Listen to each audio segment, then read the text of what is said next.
Welcome to another episode of Lunara Rebelle Horror Podcast. This episode is a little bit different.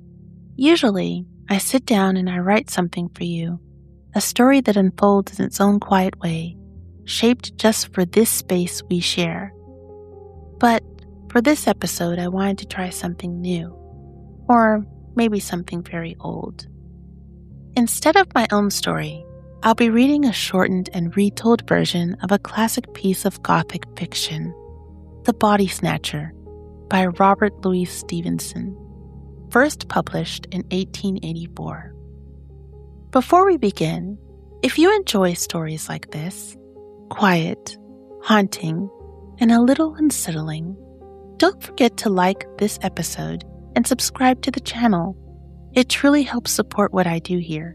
And it means I get to keep showing up and creating more of these moments with you. So, curl up somewhere comfortable, maybe with the lights low, and prepare yourself for The Body Snatcher. In a quiet inn, long after night had settled thick and heavy over the land, a group of travelers gathered around the fire. The wind pressed faintly against the windows, and the air held that peculiar stillness that seems to invite stories better left untold. Among them sat a man named Fetz. He was older now, his face worn, his posture slack with years of something heavier than age. Drink had dulled him, but not erased what lay beneath. There was a sharpness in his eyes that flickered now and then, like embers refusing to die. At the mention of a certain name, McFarlane, Fetz stirred. The room quieted, and slowly, reluctantly, he began to speak. Years ago, Fetz had been a promising medical student in Edinburgh, intelligent, capable, and perhaps more dangerously, obedient. He worked under a respected professor, one who demanded results, but asked few questions about how they were obtained. In those days, bodies for anatomical study were scarce. Official supply could not meet demand, and so other means were used. Fetz's role was simple: accept deliveries. No questions, no hesitation. When a body arrived, often in the dead of night, he would receive it, record it, and ensure payment was made. It was understood, though never spoken aloud, that these bodies were not always honestly come by. At first, Fetz did not think too deeply about it. He told himself it was necessary, that science required sacrifice, that knowledge justified the means. Until the night everything changed. It was late, cold, and silent when a body was delivered to him. As usual, it came wrapped and unceremonious, but brought by rough men who avoided eye contact and spoke only when necessary. Fetz began his routine. But as he uncovered the face, something stopped him cold. He knew her. Jane Galbraith. She had been alive just the day before, a familiar face, healthy and full of life. Now, she lay lifeless on his table. No signs of illness, no explanation, only the quiet, dreadful certainty that this was no natural death. Fetz felt something shift inside him, something like fear, or perhaps conscience, finally waking. When McFarlane arrived, Fetz confronted him. "This woman was alive yesterday," he said. McFarlane did not deny it. Instead, he met Fetz with a calm, chilling composure. "Do you think they brought her here alive?" he asked. The question hung in the air, heavy, inevitable. Then, more quietly, if you begin to ask questions now, where does it end? Fetz understood, not because he agreed, but because he saw the trap.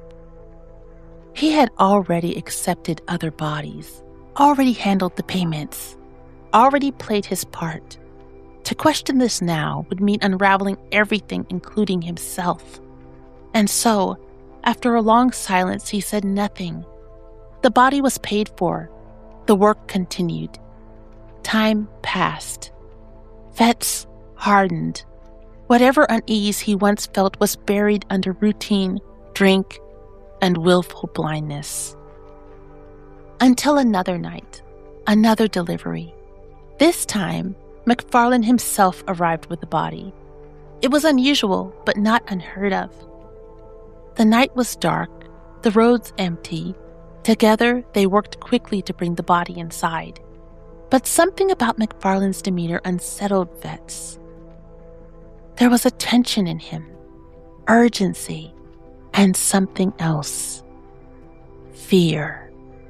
Later, as they traveled together, returning from a grim errand, they carried another body in their cart. The road stretched long and silent before them. The horses' hooves echoed faintly in the stillness. At first, they spoke little. Then, unease began to grow. The shape in the back seemed wrong, heavier somehow, shifting. Fetz tried to ignore it, but the feeling would not leave. At last, unable to bear it, he insisted they stop. Reluctantly, McFarlane agreed. They approached the cart, hands trembling. Fetz pulled back the covering, and what he saw made his blood run cold. The face staring back at them was not the one they had placed there. It had changed or been replaced. It was gray. A man they both knew. A man who had vanished under suspicious circumstances. A man whose death was no accident. McFarlane staggered back. For the first time, his composure shattered. "No," he whispered. "No, it's not possible." But it was. The body lay before them undeniable, accusing, inescapable. Panic overtook them both. Without another word, they fled, abandoning the cart, the body, and whatever truths they could no longer face. Fetz ended his story there. The fire had burned low. No one spoke. The room felt colder now, heavier.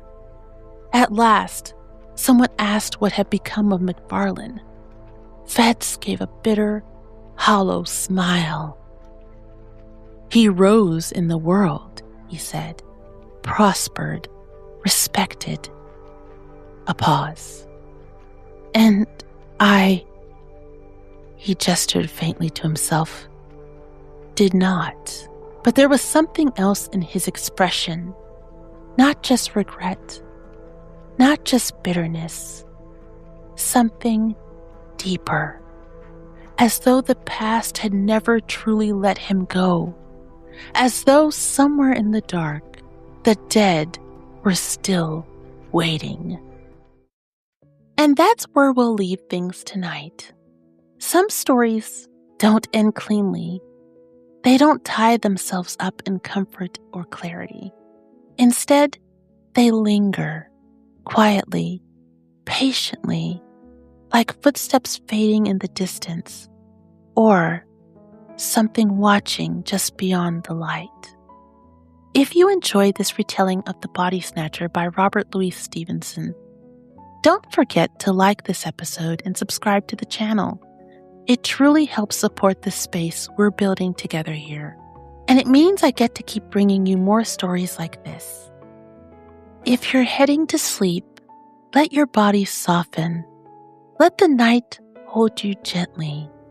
You're safe here. Just breathe and rest, and when you're ready, I'll be right here again. And thank you, as always, for being here with me.